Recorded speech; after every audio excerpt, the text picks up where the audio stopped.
안녕하십니까? 아주 귀한 아름다운 찬양 들려주셔서 감사드립니다.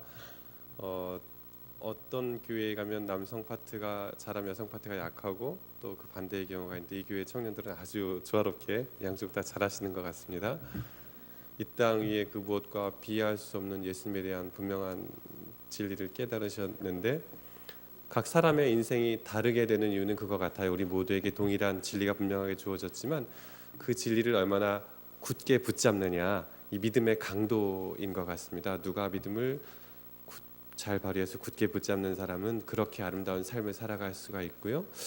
그 믿음의 강도가 조금 약하게 붙잡을 때는 좀 어려움을 겪을 수 있지만, 주께서 오늘 귀한 청년들에게 말할 수 없이 강한 믿음의 손을 허락해 주시기를 기도합니다.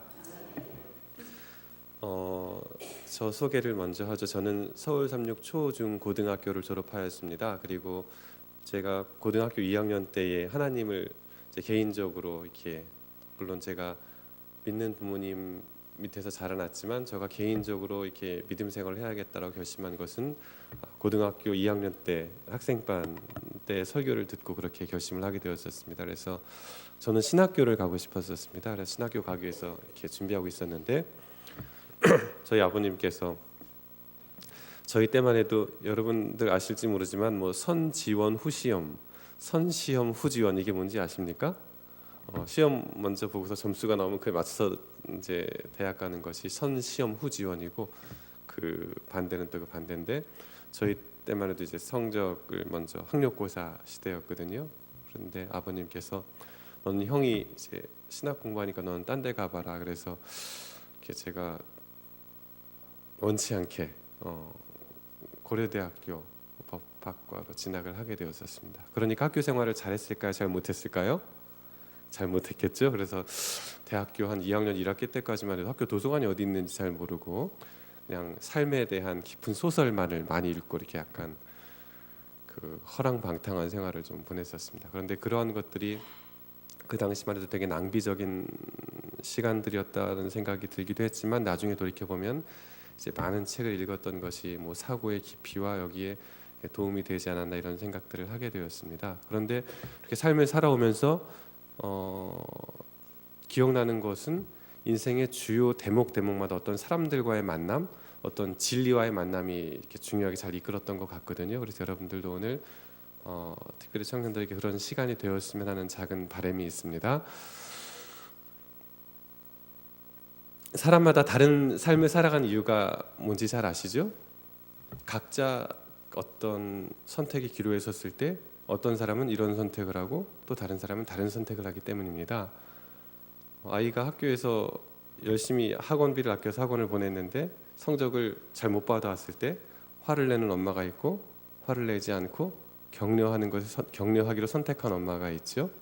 또 집에 내가 너무나 피곤해서 퇴근해서 집에 갔는데 아내가 전혀 집을 치워놓지 않고 어지러웠을 때 화를 내는 남편이 있고, 본인이 솔선수범해서 주섬주섬 치우기 시작하는 남편이 있습니다. 그런 순간순간의 선택에 따라서 삶이 꼴지어지고 그 인격이 다른 사람부터 평가를 받게 되는 것이죠. 근데 우리가 그 선택은 어디에서 나옵니까? 우리의 생각에서 나오게 되어 있습니다. 그래서 가장 중요한 것은 우리의 생각과 마음, 머리가 우리의 모든 인생을 이끌어가는 것입니다. 저 사람이 좋은 사람이다라고 평가하는 것은 그 사람의 생각, 마음, 인격, 이것을 바라보는 것인데, 그 가장 핵심이 되는 것이 바로 하나님을 아는 지식입니다. 이 하나님을 아는 지식을 내가 분명하게 내 생각 속에 가지고 있을 때에 나는 어떤 선택의 기로에 있을 때 항상 아주 탁월한 선택을 할 수가 있고, 그 탁월한 선택은 나 자신의 삶뿐 아니라 주위 사람들의 삶 속에도 아주 멋진 희망의 빛과 긍정의 힘을 불어넣어 줄 수가 있기 때문에 우리가 이런 좋은 생각, 하나님을 아는 참된 지식을 갖는 것이 중요합니다. 우리에게 적절하게 지식이 있는 것 같은데 그 지식이 조금 힘이 부족한 이유는, 여러분들 아시는 바와 같이 나만 장군 이야기 아시죠? 나만 장군 이야기에 보면 12살밖에 안 된 아주 어린 소녀, 그것도 그 신분이 노예에 불과한 어린 소녀의 말을 누가 믿습니까? 한 나라의 국방부 장관 또는 뭐 최고 사령관이 그 말을 믿죠. 그 말을 믿고 그 아이의 말에 힘이 있었던 이유는 이 아이가 엘리사가 이스라엘 나라에서 그 기적을 행한 것을 직접 보고 듣고 체험하고 느꼈기 때문에 그렇거든요. 그래서 우리에게 하나님을 아는 지식이 있다 할지라도 그것이 정말 체험적인 지식이냐 그렇지 않느냐에 따라서 그 파워와 위력, 생명력의 차이가 있는 것입니다. 그래서 오늘 저는 여러분들에게 정말 절대 강요하지 않고 아주 이성적으로 이 하나님을 아는 지식, 이 복음이 왜 분명하고 살아있고 진실인가를 담담하게 말씀드릴 것입니다. 여러분들의 각자 이성에서 그것을 판단하시고 각자의 감성으로 느끼시고 각자의 영성으로 결단하셔서 이것이 여러분들 삶의 체험적인 지식이 되어서 매 선택의 순간마다 올바른 선택으로 이끄는 생각을 만드는 그러한 계기가 되기를 바랍니다. 때로는 이런 하나님을 아는 분명한 지식이 있어야 되는데 이러한 지식을 갖지 못하는 사람들의 경우에는 이런 주인공이 되기도 합니다. 저기에 뭐라고 써 있는지 보이십니까? 네, 눈 좋으신 분이 잘 읽으셨네요. 증거기록. 수원지방검찰청 성남지청 증거기록이라고 맨 위에 되어 있고요. 그 아래는 이제 검찰, 법원, 피고인, 구속, 김땡땡, 죄명, 특정 경제범죄, 가중처벌 등에 관한 법률 위반, 배임 이렇게 되어 있습니다. 이게 뭘까요, 여러분? 사건 기록입니다. 근데 저기 김땡땡이란 저분도 자기 나름대로 자기 아이들과 아내를 위해서 좋은 선택을 하려고 열심히 했는데 무엇이 잘못됐습니까? 이 생각이 잘못된 나머지 지금 구속된 상태에서 재판을 받고 있는 것입니다. 제가 얼마 전에 저도 구치소 접견을 자주 가지만 구치소에서 어떻게 사는지 잘 몰랐는데요. 어떤 분이 편지를 보냈어요. 여기 보니까 이렇게 적혀 있었어요. 긴 시간 제 변론을 위해서 헌신해 주셨습니다. 무엇라 감사를 드려야 할지 마음에 큰 사랑의 빚으로 남겨두겠습니다. 감사합니다. 그리고 용서를 구합니다. 제가 수용되어 있는 곳은 15개의 방이 있습니다. 한 건물에 15개의 방이 있답니다. 한 방에 6명이 거주하고 있습니다. 100일이 되면 또 다른 방으로 옮겨갑니다. 이것을 전방이라고 그래요. 주로 이제 남자분들이 아무래도 많기 때문에 이렇게 6명이 한 방에 있는 겁니다. 좁은 방에 TV의 소음이 견디기 어려운 일 중에 하나입니다. 저녁 7시 30분 취침, 아침 기상 6시까지 방 안의 규정상 쓰지 못하도록 되어 있습니다. 7시 그리고 12시 그리고 5시가 식사 시간입니다. 하루의 운동 시간은 30분. 일주일에 3번 물건을 살 수 있습니다. 신문 구독도 가능합니다. 시장 바구니 같은 사물함을 2개씩 구입해서 개인의 사물, 서류 등을 보관하는데 저는 많은 서류와 서적을 받았기 때문에 방 안 사람들에게 불편과 지장을 주고 있습니다. 구치소에서 주는 옷은 사이즈, 바느질 등 몸에 딱 맞는 것이 거의 없어서 계절마다 평상복이라고 구입해서 입고 있습니다. 24시간 형광등이 켜져 있습니다. 하루에 점호는 3번 6시 반, 8시 반, 4시 반에 이렇게 실시합니다. 기독교 집회가 매주 화요일 오후 2시인데 한 주는 기결수, 한 주는 미결수가 격주로 강당에서 예배를 드리고 있습니다. 때때로는 너무 힘들어서 무거운 짐을 내려놔보고 싶었던 적도 있었습니다. 갇혀있는 수용자보다 찾아오는 가족들이 더 힘들 것입니다. 10분의 만남을 위해서 4시간, 5시간 오는 분들도 있습니다. 심적인 고통, 경제적 고통도 클 것입니다. 이런 내용으로 구치소 안의 생활을 이야기해 줬습니다. 우리 모두는 지금 저기 들어가 있진 않죠. 그러나 우리가 정말 제대로 된 올바른 생각을 결정짓는 지식을 알지 못하게 되면 우리가 비록 몸은 갇혀 있지 않을지라도 무엇이 갇혀 있을 수 있습니까? 평생 마음의 감옥 속에서 고통하면서 살아가는 사람들을 많이 보게 됩니다. 사건을 제가 법관으로 근무할 때든지 변호사로서 좀 더 가까이에서 사건을 바라보면서 도움을 드릴 때든지 간에 많은 사람들이 과거에 매여 있습니다. 내가 그때 그렇게 하지 말았었어야 되는데, 내가 이 남자랑 결혼하지 말았었어야 되는데, 또는 내가 어떻게 하지 말았어야 되는데, 이 생각을 계속 돌리면서 있기 때문에 그런 것이 결국 현실에 또 튀어나오게 됐죠. 그것에 대한 불만으로 남편은 아무것도 안 했는데 괜히 혼자 생각하고 있다가 버럭 소리 지르면 남편은 깜짝 놀라서 왜 그러냐. 또 부모 자식 관계도 그렇고 여러 가지 모든 인간관계 속에서 우리가 하나님을 아는 지식을 분명하게 알지 않는 한 이런 마음의 감옥 속에서 평생 고통하면서 살아갈 수가 있기 때문에 하나님을 분명하게 알 필요가 있습니다. 그래서 호세아 4장 6절에 보면 내 백성이 뭐가 없어 망한다고 합니까? 지식이 없으므로 망한다라고 하고 있습니다. 사실 아시는 바와 같이 이스라엘에 지식이 없었습니까? 이스라엘은 하나님을 알았던 사람들이지만 저들에게 지식이 없었다라는 것입니다. 체험적인 지식, 참 지식이 없었다라는 것입니다. 저는 제가 법관 생활을 하면서 딱 2번 무기징역형을 선고한 적이 있습니다. 무기징역이 뭔지 아시죠? 지금도 그 선고받은 사람들은 제가 18년 전에 선고했던 일들인데 여전히 이제 교도소에서 이제 남은 평생을 보내기 위해서 있을 것입니다. 그래서 그 사건이 잊혀지지 않게 기억에 남아 있고 이상하게도 그 피고인들 이름은 다 지금도 외우고 있습니다. 다만 이제 개인정보보호법상 이름을 얘기할 수는 없고 아주 착하게 생긴 대학생 같은 25살짜리 하얀 얼굴에 까만 안경을 쓴 젊은 아이가 바로 해운대에서 제가 동부지원에 근무할 때였는데요. A 범인 있죠? 또 누가 있습니까? 피해자가 있습니다. 그리고 보시면 용의자 2, 가구점 주인, 옆방 노동자 이렇게 다 되어 있는데요. 저 등장인물입니다. 어떤 한 가구점 종업원이 있었습니다. 이 가구점 종업원이 해운대 우동이라고 있는데 거기 아파트에 이제 가구를 배달해 주러 갔는데 이 40대 초반의 여자분이 중학교 2학년의 딸과 함께 살고 있었어요. 남편과 헤어지고 근데 이 아줌마가 아주 예뻤던 모양이에요. 제가 나중에 피해자 사진을 보니까 정말 예쁘게 생겼더라고요. 이 가구점 종업원이 가구를 배달해주고 이제 돌아오는데 이 아주머니가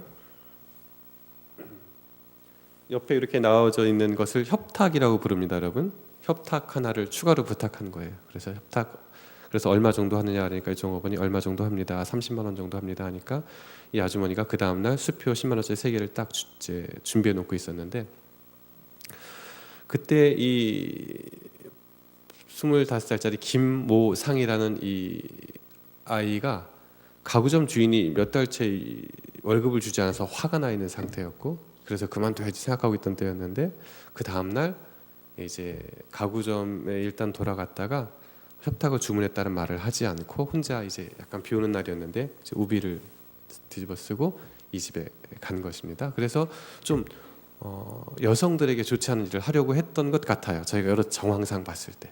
근데 본인은 그렇지 않다라고 얘기해서 더 엄벌을 받긴 했는데 일단 그런 방에 집에 혼자 갔다가 낮 시간에 이제 시비가 있고 그 다음에 이제 이 칼로 피해자를 죽이게 되었습니다. 그런데 여러 번 일을 해본 사람들은 또 능숙하게 하는데 이 범인이 완전 초범이고 그러니까 자기도 무서워서 이 안식일날 이런 얘기들을 좀 죄송합니다만 이불로 덮어놓고 이제 어떻게 여자분이 반항하기 위해서 식칼을 가지고 왔던 것 같은데 이 식칼을 이제 어떻게 목 부위에 좀 닿았는데 자기도 모르게 무서우니까 계속 쳤는데 이게 거의 막 잘려질 정도로 한 3분의 2 가량까지 이렇게 될 정도로 좀 잔인하게 죽었었습니다. 범인이 바로 잡혔을까요? 그랬으면 이렇게 흥미진진한 사건이 되지 않을 텐데 범인이 3개월 내지 4개월 정도 잡히지 않았었습니다. 왜냐하면 얘가 딱 그만두고 여기서 바로 어디로 튀었냐면 전북 전주에 있는 고모네 집으로 도망을 갔어요. 그래서 고모네 집에 있다가 한 몇 개월 쉬다가 이제 그 앞에서 일을 하면서 이렇게 지내고 있었는데 그 사이에 이 피해자 여자분하고 부산에 가면 동아대학교라고 있습니다. 이 동아대학교 무슨 과 교수인 한 분이 이 피해자 여자분하고 무슨 관계였을까요? 내연의 관계에 있었던 분이 있었어요. 그래서 경찰서에서는 이제 범인이 잡히지 않으니까 이 교수가 범인인 것으로 생각하고 나와봐라, 조사받아봐라. 이 교수가 나와서 덜덜 떨면서 진술한 내용이 이렇게 있는데 결국은 이제 교수는 알리바이가 입증이 되어서 처벌을 받지 않게 되고 역시 또 용의자 2가 있죠.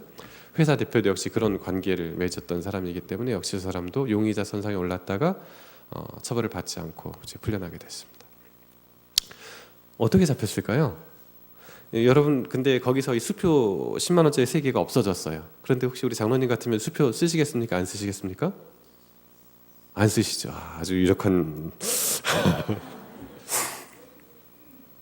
저 범인도 수표를 쓰지 않았습니다. 수표를 쓰지 않고 자기가 잘 이렇게 있었는데 아까 말씀드린 것처럼 고문의 집에 한 3달 정도 있다 보니까 좀 눈치가 보이는 거예요. 그래서 자기가 이제 공사판에서 일을 해야지 하고 해서 이제 일을 하면서 고문의 집 근처에 있는 이제 여관에서 이렇게 머무르고 있었습니다. 그런데 이 해운대 경찰서에 갑자기 전주 쪽에 어느 금융기관에서 연락이 왔어요.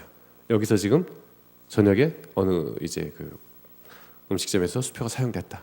그래가지고 경찰관들이 이제 급파됐습니다. 아주 오랫동안 여러 명의 경찰관들이 조사했던 사건인데, 그래서 가가지고 수표를 사용한 사람을 딱 붙잡고 이제 해운대 경찰서를 딱 데리고 오려고 하는데, 저는 사람 죽인 적 없는데요.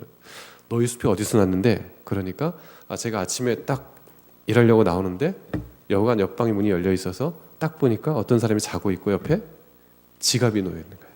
그래서 그 지갑을 딱 가지고 나와서 보니까 그 안에 뭐가 있어요?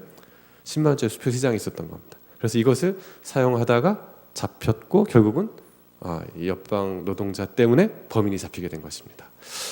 완전 범죄가 될 뻔했죠.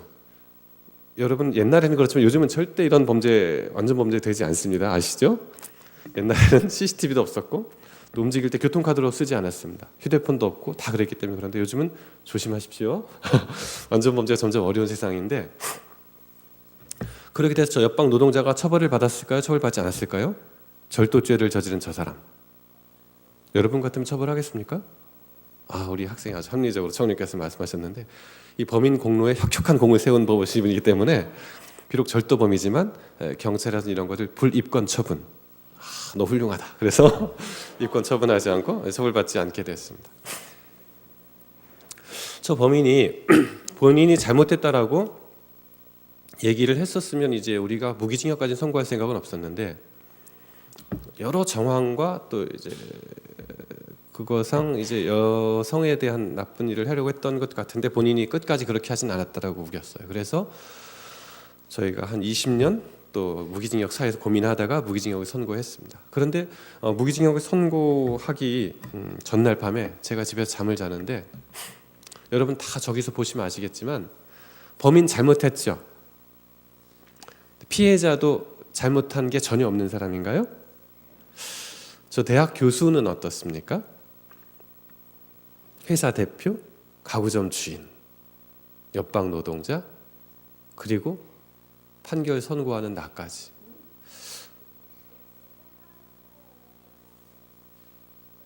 저 범인이 나는 지금 이렇게 감옥에 들어가는데 당신들은 그동안 살아오는 동안 아무 잘못도 한 것이 없는가? 이런 질문을 하는 것 같은 생각을 상당히 중형을 선고하는 마당이었기 때문에 많이 깊이 생각하면서 제가 그 전날 밤에 거의 잠을 잘 자지 못했어요. 과연 어떤가? 여러분들 혹시요, 가끔 신문이나 TV를 통해서 요즘에 무슨 보복운전 같은 거 본다든지 어떤 그런 기사들 볼 때에 어떤 피해자가 있고 가해자가 있죠.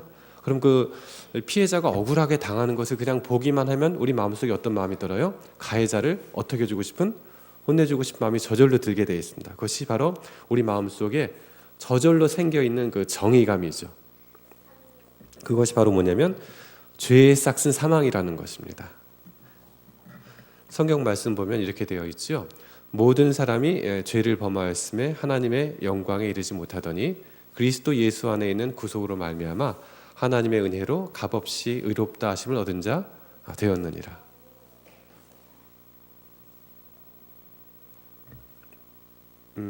재림교회는 아주 훌륭한 교회입니다. 하나님의 품성을 그 어느 이제 교회보다도 잘 알고 있는 교회인데요. 여러분들은 우리 모두가 죄의 대가를 언젠가는 반드시 치러야 될 것이라는 것을 지금 이 시간 이후로부터 분명하게 알게 되시길 바랍니다. 혹시 그것이 잊어지게 된다면 다시 저 사건을 생각해 보십시오. 무기징역을 선고받은 저 김모상이라는 청년이 여러분에게 억울하다고 하면서 여러분 개인에게 손가락질하면 물을 것입니다. 나는 여기 감옥에 있는데 당신은 왜 바깥에 있느냐라고 물을 것입니다. 여러분들 그때 어떻게 대답할 수 있습니까? 나에겐 누가 있다? 나에게는 예수가 있다. 내가 믿는 예수가 있고 그 대가를 예수께서 다 치러주셨다라고 말씀하실 수 있어야 합니다. 그렇지 않으면 마지막 때에 사단이 바로 그 청년처럼 여러분 개인에게 남자분이든 여자분이든 나이가 있으신 분이든 젊은 청년이든 아이들이든 사단이 물어볼 것입니다. 나는 내가 죄를 지었기 때문에 영원히 멸망당하지만 너는 뭐냐? 라고 분명히 여러분에게 물을 것입니다. 여러분 마음 가운데 예수를 믿고 그분께 의지하고 그분을 감동으로 받아들이는 개인적인 경험이 없다면 여러분들은 그와 똑같이 같이 끌려서 들어갈 수밖에 없습니다. 이것이 아주 분명한 원리입니다. 여기에 대해서 그 어느 누구도 법리적으로 어떤 토를 달거나 이의를 제기하실 수 없을 것입니다. 저는 교회에서 어떤 큰 소리를 내고 겁을 주고 감동을 주고 해서 믿으라고 하는 것이 아니라 정말 여러분들의 주님께서 허락하신 이성에 대해서 호소하는 것입니다. 아주 합리적으로 볼 때에 우리 모두에게 예수님이 계시지 않으면 큰일 날 상황인 것입니다. 그래서 저는 정말 죄송한 말씀이지만 이 세상에서 가질 수 있는 많은 것들을 다 가져보고 다 접해보고 했지만 그런 것들이 정말 내가 그런 위기에 처해 있을 때 나를 보호해줄 방어막이 전혀 아니라는 것을 너무나 분명하게 알고 있습니다. 체험하고 있고 매일매일 이 죄의 기록들을 접하면서 그것을 알고 있기 때문에 이런 것들을 함께 이렇게 나누고 싶은 마음이 있었던 것입니다. 그래서 우리 사랑하는 여러분들께서 저와 동일한 이 간접적인 경험을 통해서 그렇게 급박한 위기의 순간에 우리를 구해주실 또 그분의 깊은 희생을 통해서 우리를 구해주신 예수님께 대한 감사와 감동이 있게 되시길 바랍니다. 그래서 우리가 이 하나님을 아는 지식을 갖게 된다면 우리의 이성으로서 하나님을 알게 된다면 세상을 이기는 지적인 힘을 가지게 될 것입니다.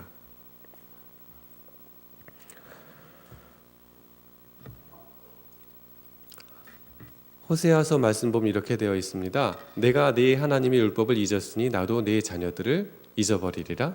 깨닫지 못하는 백성은 패망하리라. 제가 아까 듣기로 우리 교회에서 성경 말씀을 많이 암송하고 또 하시는 걸로 얘기를 들었습니다. 맞습니까? 하나님 말씀을 이렇게 암송하고 이 능력을 내 생각 속으로 이제 주입하고 받아들이는 것은 참으로 고귀한 작업입니다. 그런데 우리가 하나님 말씀을 아무리 읽더라도 하나님 마음을 이해하고 읽지 않는 한 별 도움이 안 되는 경우도 많이 있습니다. 그래서 우리가 하나님께서 호세아 4장 6절에 말씀하시죠. 내가 네 하나님의 율법을 잊었으니 나도 네 자녀들을 잊어버리리라. 어떻게 저런 말씀을 하셨을까요? 하나님이 저런 분이십니까, 여러분? 네가 잊으니까 나도 잊어버릴래, 이런 분이신가요? 그렇지 않죠. 하나님께서는 그렇게 말씀하시는 것입니다. 내가 네 자녀들을 잊어버리지 않도록 제발 내 율법을 잊지 말아줘. 내 품성을 잊지 말아줘. 내 품성을 기억하고 돌아와. 주님의 마음이 저렇게 담겨 있는 것입니다. 여러분, 이제부터 여러분께서 정말 하나님을 아는 참된 지식이 있는 분들은 호세아 4장 6절을 너가 잊어버렸으니까 나도 네 자녀들까지 다 잊어버릴 거야, 이런 쫀쫀한 하나님이 아니라 넘치는 사랑으로 내가 너의 가장 사랑한 자녀들 너 잊어버리고 싶지 않지? 내가 잊어버리기 원하지 않지? 그러니까 내 이 품성을 기억해줘라고 호소하시는 하나님의 마음을 저 성경 쪽에서 읽으신다면 여러분들이 하나님을 아는 참된 지식을 갖게 되시는 것입니다. 하나님을 아는 지식을 제대로 갖지 않는다면 참 어려움이 많이 있을 수 있어요. 여러분, ABO 뭐 같습니까? 딱 보니까 혈액형이죠. 이것이 이제 A형은 좀 소심한가 봅니다. B형은 어떻습니까? B형 남자들 싫어한다는 것 같던데. 전 다행히 B형은 아닙니다만. B형 남자분들 죄송합니다. 어떤 분 표정이 갑자기 안 좋아지셨어요. ABO 혈액형이죠. 하나님을 아는 지식이 부족하게 된다면 이런 일이 발생합니다. 여기 또 등장인물이 있네요. 정말 여러분, 하나님을 참되게 아는 지식은 정말 중요해요. 하나님을 제대로 알게 되면, 하나님 품성을 알게 되면 내 과거에 대해서 절대 하나님께 원망하지 않습니다. 내가 왜 이 사람과 결혼했는가 후회하지 않습니다. 내 현재에 대해서도 염려하지 않습니다. 나의 미래에 대해서도 역시 물론 염려하지 않고 오히려 평안한 마음으로 살아갈 수 있습니다. 이것이 하나님을 아는 참된 지식을 가진 사람의 파워이고 능력이고 성령께서 함께 하시는 동행하는 삶을 가진 사람들의 특권인 것입니다. 그래서 요한복음 1장 12절에 그렇게 되어 있지 않습니까? 참빛 곧 세상에 와서 각 사람에게 비추는 빛이 있었으니 그 다음 자기 땅에 오매 자기 백성이 영접지 아니하였으나 영접하는 자 곧 그 이름을 믿는 자들에게는 하나님의 자녀가 되는 권세를 주셨으니, 이 권세는 여러분 대단한 것입니다. 이 교회 안에서 잠깐 말씀 듣고 우리끼리 아멘하고 밖에 나가서 기죽는 것이 아니라 밖에 나가서도 정말 그들을 향해서 그들과 함께 있으면서도 정말 아주 좋은 의미에서의 교만, 당신이 가지지 못한 것을 내가 가졌다는 그런 강력한 것을 누릴 수 있는 것이 바로 그 권세인데, 그 지식이 있을 때 우리가 이렇게 할 수 있지만 그 지식이 없으면 저렇게 불행하게 살 수 있어요. 어떤 아빠와 엄마와 아들과 딸이 아주 행복하게 잘 살고 있었어요. 그런데 어느 날 딸이 학교를 갔다 와서 얘기합니다. 아빠는 A형, 엄마는 O형, 딸도 O형. 정상적입니까 여러분? 지극히 정상적입니다. 그런데 어느 날 이제 아들이 학교를 갔다 와서, 딸이 4학년, 아들이 2학년 정도였던데, 아무 생각 없이 엄마 나 학교 다쳐서 양호 교실 갔다 이렇게 했는데 나 B형이래. 그래서 그래. 이때 이 얘기를 누가 들었냐면 아빠가 들었어요. 여보, 네? 당신 O형이지? 응. 딸 O형이지? 응. 나 A형인데 쟤 B형이야? 이런 얘기가 된 것입니다. 그때부터 3개월 동안 이 아빠가, 옆에 또 등장하는 인물들이 있죠. A, B, C, D 뭐가 있습니까? 이놈의 아빠 술 친구들. 이 얘기를 듣고서는 야 그거 알아봐 어쩌고저쩌고 이렇게 하니까 이 아빠가 친구들하고 술만 먹고 오면 집에 와서 와이프를 두들겨 패고 이렇게 비난하고 하다가 급기야는 아들을, 이 또 교회에서 쓰지 못하는 말도 제가 많이 가져오셔서 아들을 이 XX 하면서 이제 그 완전히 그렇게 취급하는 것입니다. 그렇게 3개월 정도가 지나던 어느 날 또 이 아빠가 어느 날 또 술을 많이 먹고 와서, 이날도 이제 아파트 경비원의 그 나중 진술에 따르자면 새벽 2시까지 무슨 소리가 뭐 비명소리 나고 그랬다고 그래요. 그리고 이 아빠가 술 먹고 잠들었는데, 여러분이 저 엄마는 절대 그렇지 않다고 계속 그렇게 얘기했었어요. 여러분이 만약에 저 억울한 여자분이라면 3달 동안 그 마음이 오죽했겠습니까? 그래서 이제 결국 저 엄마가 그날 밤에 남편에게 고통을 받던 그날 밤에 아들을 죽입니다. 그리고 아들을 죽인다는 건 누가 죽는다는 뜻이죠? 나도 죽겠다는 거죠. 근데 아들과 자기가 없으면 딸이 제대로 살아갈 것 같지 않으니까 딸도 죽입니다. 칼로. 그리고는 엄마가 자살을 했어요. 그런데 여러분들 뭐 아시는 분들은 아시겠지만 자살에는 항상 주저흔이라는 게 있습니다. 자살하려고 마음 먹어도 약간 주저하는 게 있지만 저 엄마에겐 주저흔이 없었어요. 아들과 딸을 다 죽인 엄마가 뭘 자살하는데 망설이겠습니까? 그리고 이 엄마가 자살을 한 다음 칼로 그렇게 했는데, 마지막 순간에 안방에 누워서 술 처먹고 디비디비 자고 있는 이 남편 옆에 기어가서 거기다 칼을 놔두고 자기는 거실로 기어 나와서 거기서 죽었습니다. 누가 죽였다는 겁니까? 네가 죽였다는 겁니다. 3명을 다.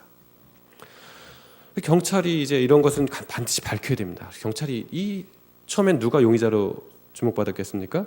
남편이 용의자인 것으로 주목받아 조사를 받았죠. 근데 뭐 아시겠지만 뭐 조금만 과학적 조사라면 나오죠. 이 각도 뭐 누르는 힘 다 보면 아니까.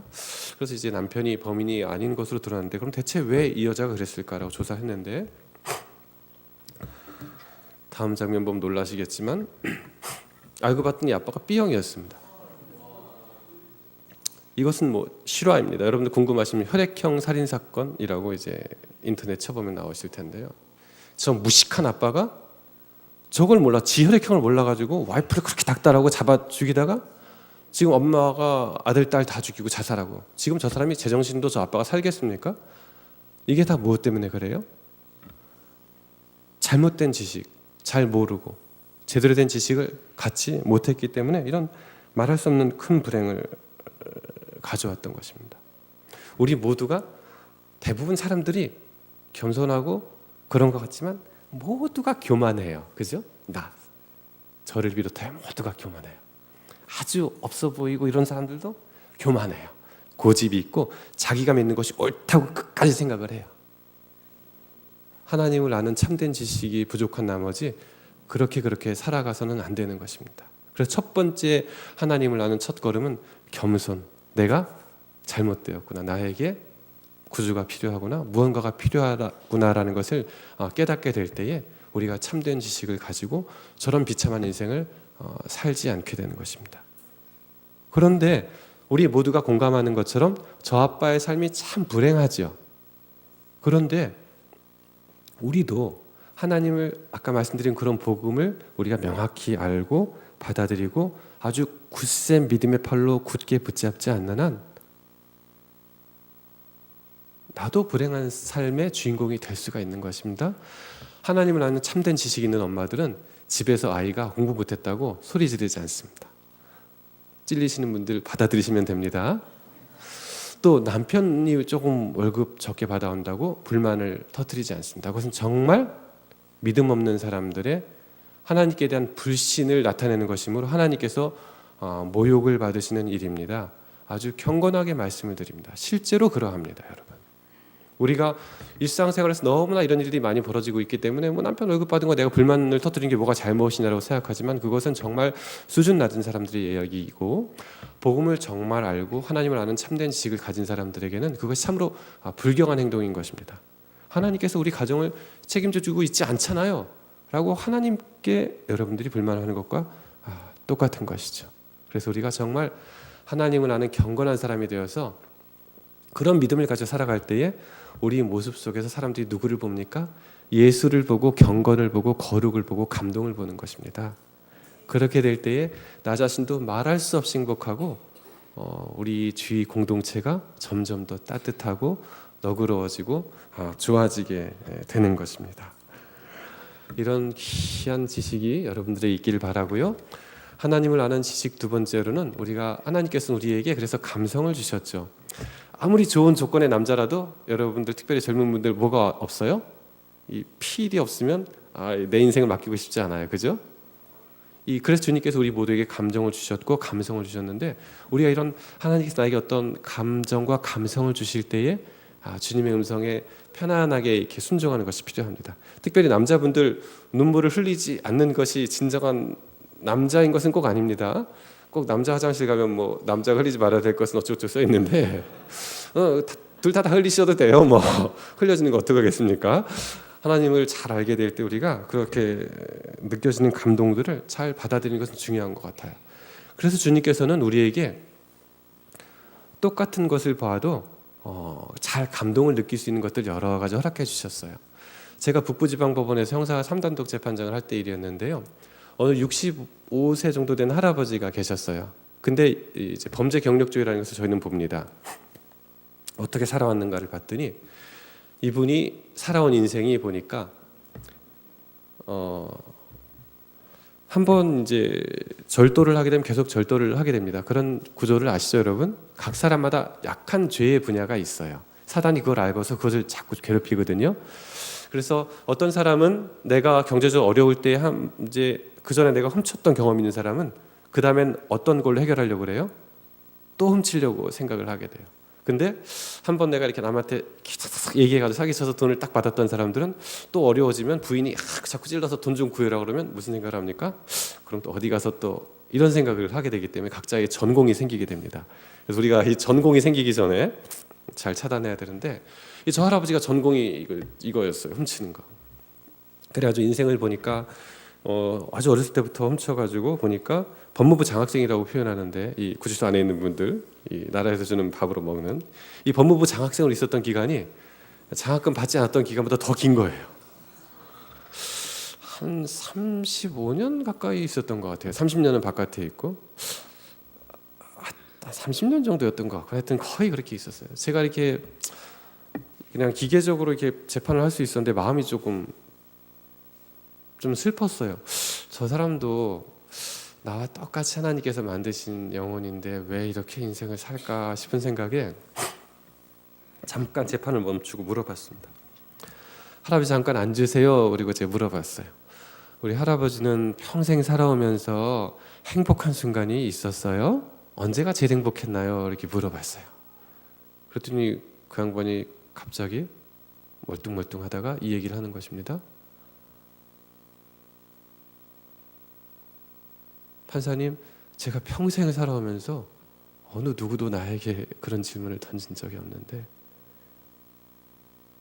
제가 지금 생각해 보니까 라고 하면서 하는 얘기가, 제가 초등학교 3학년 때였나 4학년 때였나 너무 어려웠는데 아버지가 술만 먹으면 들어와서 엄마를 때리고 또 자기하고 동생들에게 소리 지르고 막 그랬다고 그랬어요.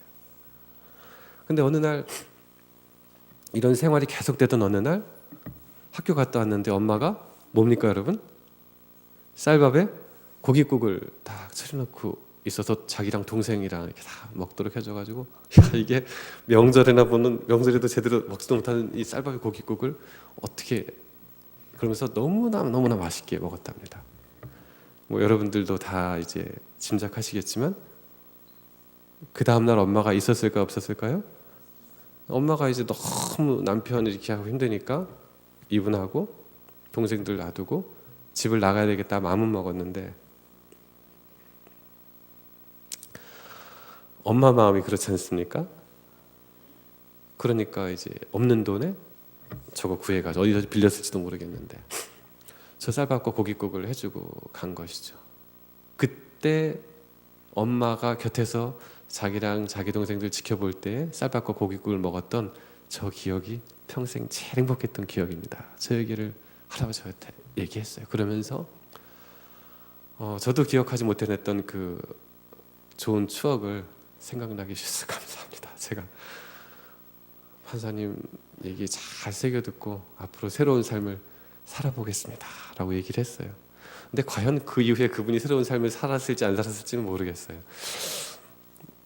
그렇지만 저는 가끔씩 쌀밥과 고깃국을 보면 그분 생각이 나서 마음이 조금 이렇게 짠해요. 그래서 저 쌀밥과 고깃국은 그냥 쌀밥과 고깃국이 아니라 그 할아버지에게는 어머니의 사랑으로 느껴지는 것입니다. 이게 농협 현금 카드죠. 농협 현금 카드인데 저는 이제 제가 27살 때 사법시험에 합격했거든요. 근데 이제 그때 제 아내는 경기도 일산에 있는 세원고등학교에서 중국어 영어를 가르치고 있었어요.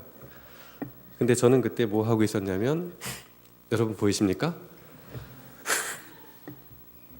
하면 된다 필승 합격. 콧구멍도 크죠? 저도 콧구멍이 좀 큰데 얼마나 멋지십니까 여러분? 고시생 포스 팍 느껴지죠? 제가 저렇게 공부하고 있는 동안 제 아내가 교사로 있으면서 아까 여러분 보셨던 이걸 저에게 줬습니다.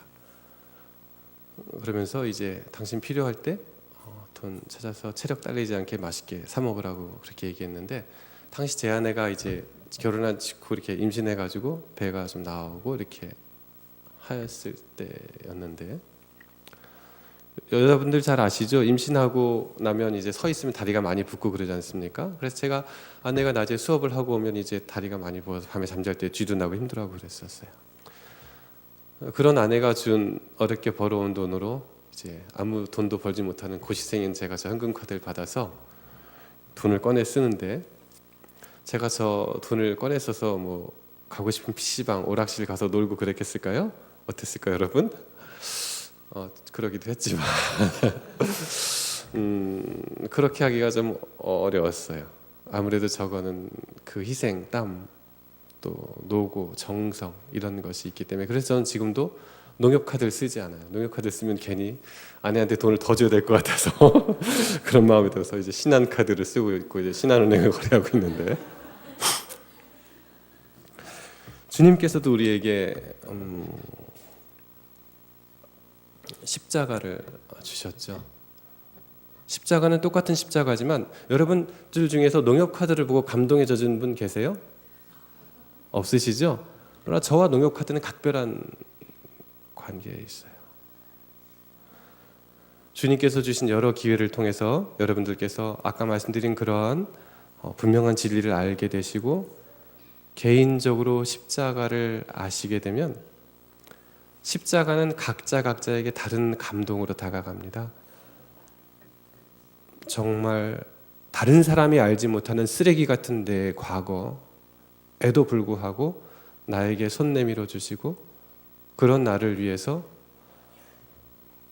추운 겨울에 옷을 벗어서 갓난아이로서의 나를 살려주시고 대신 돌아가신 어머니처럼 그렇게 크나큰 위험과 희생을 무릅쓰신 예수님의 십자가를 생각한다면 그 십자가가 나에게 깊은 감동이 될 수 있도록 정말 우리가 하나님의 마음과 품성을 알 수 있도록 그렇게 아름다운 지식들, 경건의 지식들 이런 것들을 우리가 어떤 성경 공부를 통해서든지 기도를 통해서든지 아니면 오늘 아름다운 찬양을 통해서든지 간에 그런 감동을 가지게 된다면 그 십자가를 우리가 배반하지 않는 그런 감성을 통한 참된 믿음을 갖게 될 것입니다. 제가 고등학교 2학년 때 내가 정말 크리스찬으로 살아야겠다라고 결심했던 것이 바로 저거였어요. 여러분들 아시는 이야기이겠지만 6.25 전쟁 때 있었던 어떤 한 실화처럼 어느 미군이 차를 타고 다리를 지나가는데 아기 울음소리가 들려서 내려가 보니까 어떤 한 엄마가 갓 아이를 출산하고서 그때는 제대로 된 시설도 없었죠. 자기 옷을 벗어서 아이를 이렇게 포대기 해놓고 본인은 얼어 죽어 있는 그런 모습을 발견했던 거거든요. 그래서 이 아이를 데리고 이 미군이 다시 한국 전쟁 끝난 이후에 다시 미국으로 가서 이 아이를 키웠던 것입니다. 그런데 한국 전쟁 끝나고서 1964년 5년 이때쯤 되었을 때 이 아이가 중학교 고등학생 되었을 때에 이런 자기의 과거에 대한 이야기를 듣고서 아빠 나 한국 가고 싶어요. 물론 이 얘기를 영어로 했겠죠. 그래서 한국에 어느 겨울에 와서 엄마가 묻혀 있는 그 무덤에서 이 아이가 자기가 그때 입고 있던 옷을 벗어서 어머니의 무덤에 덮으면서 엄마 그날 얼마나 추웠어. 나를 살리기 위해서 얼마나 추웠어. 엄마 고마워 라고 얘기했던 그런 실화 이야기를 제가 들으면서 예수님이 나를 위해서 저렇게 희생과 사랑을 베풀어 주셨다면 나도 그 학생처럼 내 옷을 벗어서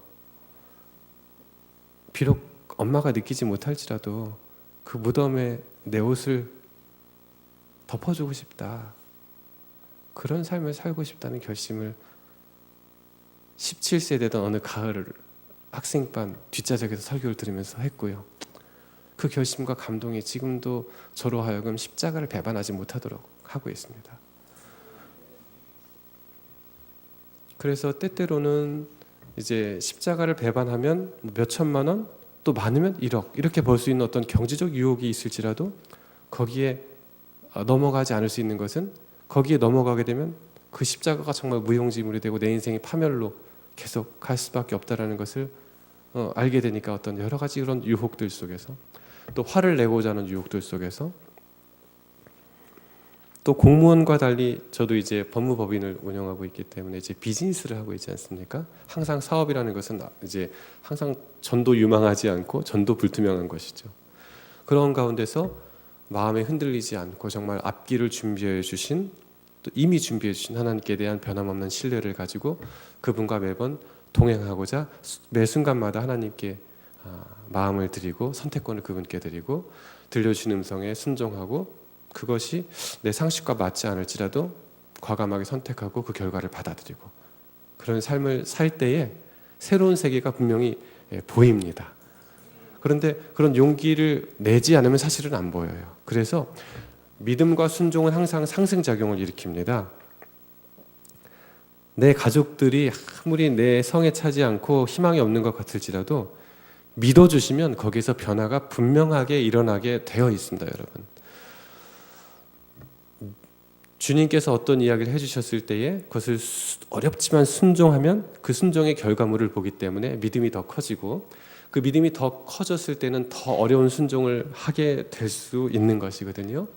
그래서 우리 사랑하는 여러분들께서도 저게 갑자기 불순종하기 시작하네요.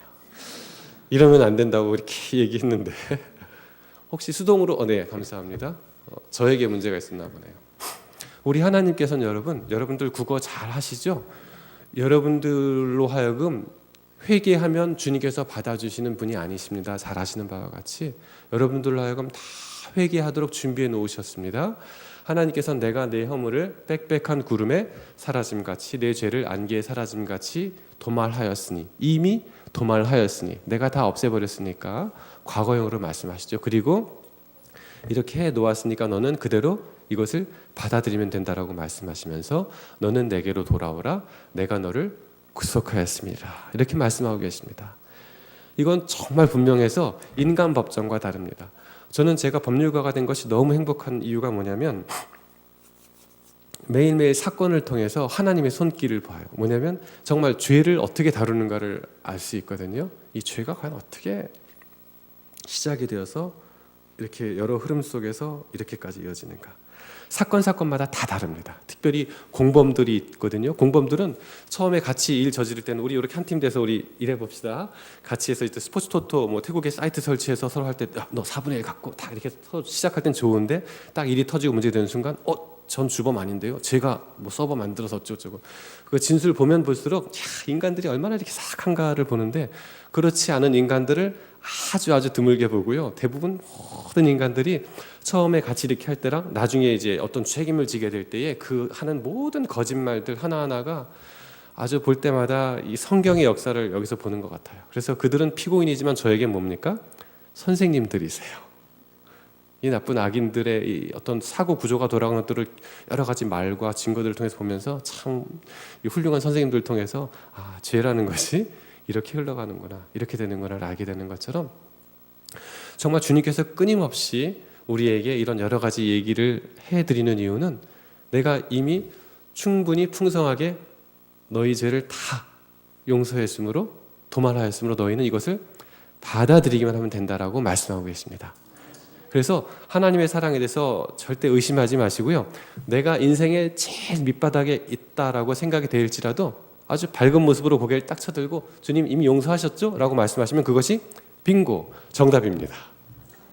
사단은 그렇지 않게 생각하죠. 야, 네 주제에 너가 지금 이렇게 정말 만신창이 됐는데 어떻게 네가 회개한다고 얘기할 수 있어라고 얘기하지만 그것은 하나님의 희생에 대한 것을 정말 가치 평가를 아주 폄하하는 것이고 나쁘게 얘기하는 것이거든요. 주님께서는 이렇게 구약에서뿐 아니라 신약에서도 말씀하시죠. 여러분, 사도 베드로가 우리에게 많은 것을 시사하는데 베드로가 예수님을 몇 번 부인했습니까? 3번 부인했죠. 3번 부인하고도 그가 예수님께 용서받는다는 말을 듣기 전에 저것은 마가복음 16장 7절 말씀은 천사들이 무덤에 찾아온 여인들에게 말하는 것입니다. 가서 그의 제자들에게 이르기를 예수께서 너희보다 먼저 갈릴리로 가시나니 전에 너희에게 말씀하셨던 대로 너희가 거기서 배우리라 라고 말씀하지 않으시고 제자들과 누구를 얘기합니까?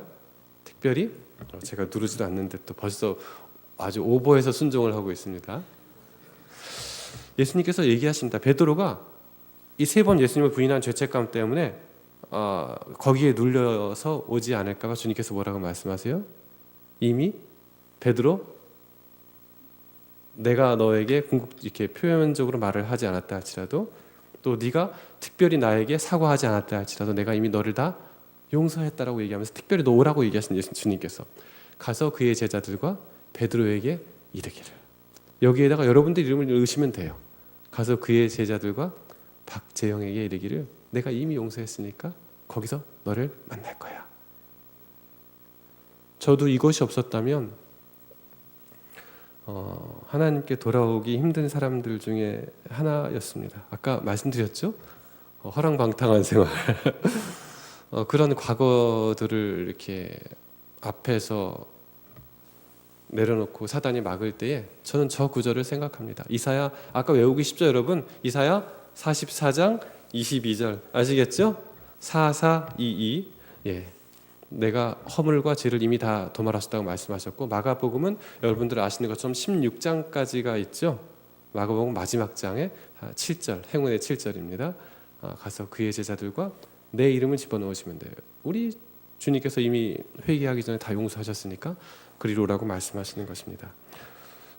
시간 관계상 마지막 한 말씀만 드리고 마치도록 하죠.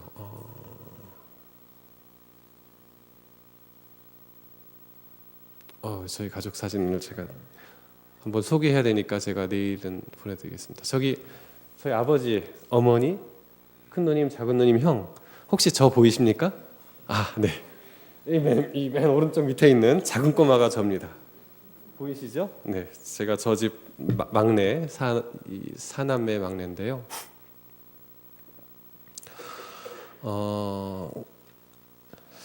결국 죄는 이것입니다, 여러분. 하나님이 사랑이신 것을 믿지 못하는 것이 죄입니다. 아까 말씀드린 것처럼 하나님이 사랑이신 것을, 무조건적인 사랑이심을 믿는다면 내가 내 아이에게 소리 지르지 않습니다. 주님의 자녀이므로 주님께서 책임질 아이인데 내가 내 성질을 내서 아이에게 할 이유가 없겠죠? 모든 것이 그렇습니다. 하나님이 사랑이시라는 것이 너무나 강력하기 때문에 사단이 작전을 바꿨어요. 그래, 하나님이 사랑이신 것은 맞는데 어떻다? 조건적으로 너희 사랑하신다. 이것이 사단의 또 다른 작전입니다만 그렇지 않습니다. 우리가 하나님의 사랑을 의심하지 않고 믿고 받아들이는 것, 이것만 주님이 원하셔요. 제가 변호사 생활하면서 가장 보람된 때가 언제였습니까? 라고 몇 사람들이 물어요. 때때로 학생 청년들이 물을 때가 있어요. 멋진 대답을 원하죠. 어떤 사건을 해서 너무나 억울한 사람, 위기에 처한 사람을 죽음의 목전에서 구해서 무죄를 판결받았다든지 이런 거일 수 있는데, 정말 가장 보람된 때는 뭐냐면요, 우리나라 재판은 아무래도 이제 어느 나라도 마찬가지지만 증거 재판주의입니다. 진실 재판주의가 아니라. 하나님 말고는 진실을 알지 못해요. 그래서 증거가 더 많은 쪽이 이기게 되어 있습니다. 정말 간악한 사람이 어떤 사람을 궁지에 빠뜨리기 위해서 많은 증거를 철저하게 만들어 놓으면 이 사람은 유죄 판단을 받을 수밖에 없는데, 실제 이 사람이 그런지 안 그런지는 이쪽에 있는 사람들은 알지만 점점 멀면 멀수록, 즉 검찰 법원 단계로 가면 갈수록 증거로부터 멀어지기 때문에 잘못된 판단을 할 수가 있는데, 어떤 사람은 정말 열심히 변호했어요. 정말 이 사람은 무죄가 맞아. 그런데 이 사람이 좀 중형을 선고받았어요. 변호인으로서 마음이 어떨까요? 아주 좌절감이 들고 밥맛도 없어지고 힘들었어요. 그래서 이제 판결 선고되고 난 다음에 며칠 뒤에 이제 구치소로 만나러 가서 미안하다라고 얘기하려고, 내 능력 여기까지밖에 안 된다라는 그런 말을 하려고 딱 갔는데 피고인이 오히려 저를 위로하는 겁니다. 4년이나 선고됐는데도 불구하고, 억울한데도 변호사님 최선을 다하신 거 제가 알아요. 전혀 염려하지 마십시오. 이게 제 운명이죠. 저를 위로하고 오히려 저를 격려하고 너무 감사했습니다. 제가 하고 싶은 얘기 다 해주셨어요. 얘기할 때 최고로 행복했어요.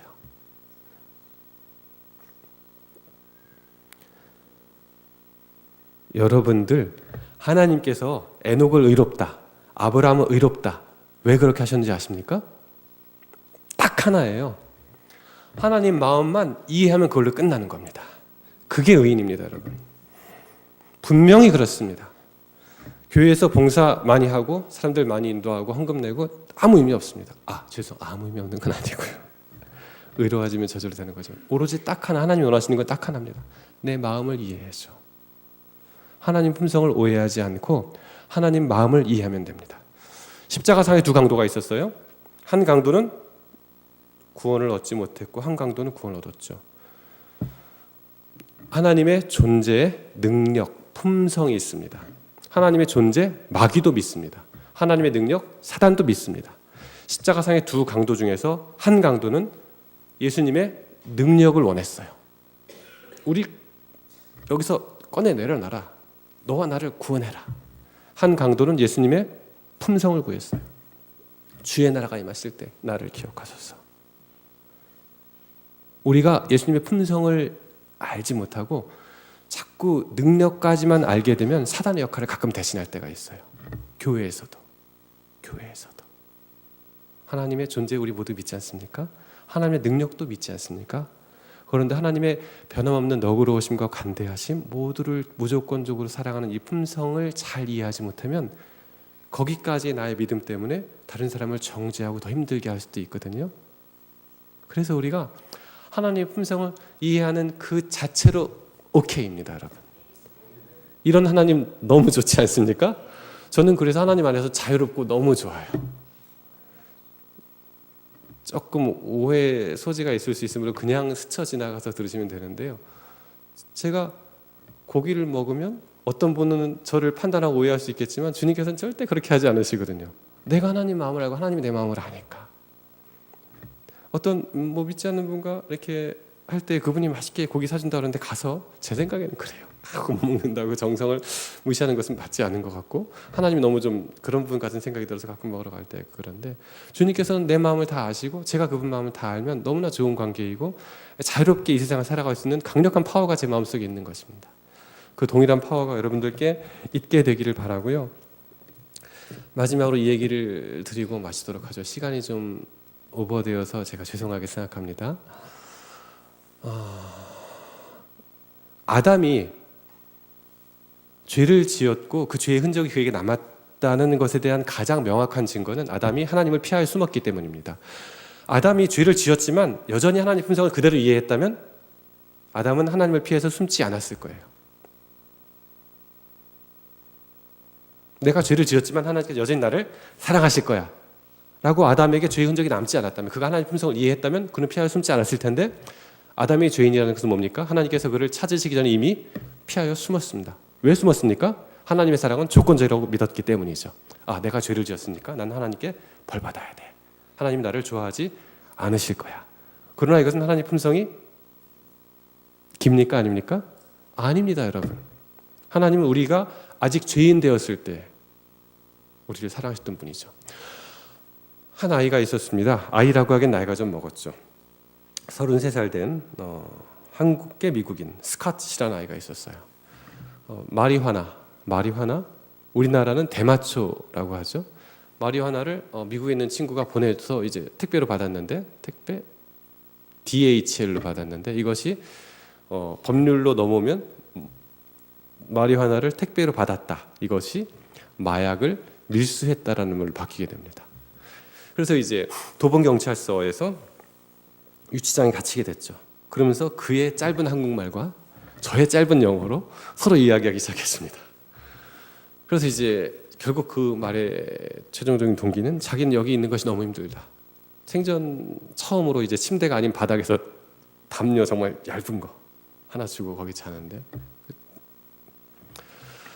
그래서 이제 그를 빼내기 위해서 이제 영장 실질 심사, 구속 영장이 청구되어서 준비하고 있는데 미국에서 의사 생활을 하고 있는 그의 아버지가 이 얘기를 듣고서 병원 문을 닫고서 날아왔습니다. 서울 북부지방법원 이제 영장 실질 심사 법정 들어가기 전에 한쪽 구석에서 이제 만나게 됐습니다. 근데 거기는 변호인만 들어가 있는 곳이죠. 변호인하고 경찰관하고 그 피의자, 아버지가 만나겠다고 하는 것입니다. 그래서 제가 경찰관한테 얘기했더니 경찰관도 아버지가 미국에서 왔다면 한번 만날 수 있게 해주겠다. 그래서 만나려고 하는데 이 스캇은 얘기하는 것입니다. 나는 이것이 해결되기 전까지는 변호사님, 전 아버지 만나지 않겠습니다. 전 너무 부끄럽고 내가 아버지한테 너무 큰 잘못을 했습니다. 난 아버지 만나지 않겠습니다. 제가 나가서 아버지한테 전했습니다. 그 스캇이 이거 해결되기 전까지는 석방 때문에 그때 만나겠다는데요. 변호사님 비키세요. 아버지가 바로 들어와가지고 아들을 만나러 가는 것입니다. 아들은 구석으로 피해서 숨고 아버지는 찾아가고 아버지의 첫 마디, 스캇, 아빠가 왔다. 아빠가 다 책임질게. 아빠가 잘못했어. 너가 외로운 거 아빠가 몰랐어. 아빠가 다 도와줄게. 안심해. 미안해. 아빠가 잘못했어. 제가 지금 뭘 보고 있는 것입니까? 창세기 3장을 거기에서 봤어요. 변호사로서 경찰관 앞에서 울 수 없어서 뒤돌아서서 하얀 벽을 바라보고 한참 울었어요. 하나님께서 나에게 창세기 3장을 여기서 보여주시는구나.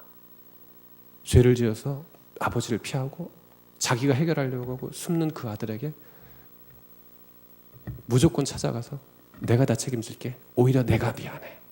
내가 너를 이해해주지 못해서 정말 미안해. 내가 다 해결할게. 이런 감동적인 장면을 보고 법정에 들어간 변호사가 변론을 잘 했겠습니까? 잘 못했겠습니까? 잘할 수밖에 없겠죠? 있는 그들을 얘기했습니다. 이런 아들에게 이런 아버지가 와서 아이를 위해서 또 이렇게 찾아온 아빠 앞에서 다시는 이런 일을 하지 않겠다고 아이가 반성하고 뉘우치고 있다. 그래서 저 사건은 영장이 기각돼서 불구속 상태로 재판을 받고 지금 미국에서 잘 먹고 잘 살고 있습니다. 주님께서는 여러분들께서 구속되고 멸망위기에 처했을 때에 그 누가 막더라도 관계없이 변호사가 여기 못 들어갑니다. 못 들어가는 게 어디 있습니까? 아버지의 사랑이면 다 들어가는데. 그래서 이 지구까지 오셔서 저와 여러분들을 구해 주셨습니다.